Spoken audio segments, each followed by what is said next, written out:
तरुणी ही आपल्या घरी एकटी होती. ती आपल्या अंगणात काम करत असताना त्याचवेळी तिचा प्रियकर संदीप तिथे आला. तो चिडलेल्या अवस्थेत दिसत होता, पण पुढे जे घडलं ते खूप भयानक होतं. काय आहे नेमकं प्रकरण ते जाणून घेण्यापूर्वी चॅनलला सबस्क्राईब करायला विसरू नका. तरुणी ही आपल्या घरी एकटी होती. ती आपल्या अंगणात काम करत असताना त्याचवेळी संदीप तिथे आला. त्याने तरुणीच्या गळ्यावर कैचीने वार केले. आरडाओरड झाले असताना आरोपी संदीपने घटनास्थळावरून पळ काढला. त्यावेळी तरुणीही रक्तबंबाळ स्थितीत पडून असल्याचे परिसरातील नागरिकांना दिसून आले. त्यांनी लागलीच प्रसंगावधान राखत रुग्णालयात उपचारार्थ दाखल केले, तर गावकऱ्यांनी तरुणाला पकडत चांगला चोप दिला. या तरुणाने 23 वर्षीय तरुणीवर कैचीने 6 वार केले.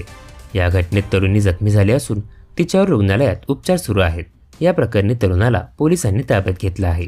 संदीप मसराम असं अटक करण्यात आलेल्या तरुणाचं नाव आहे.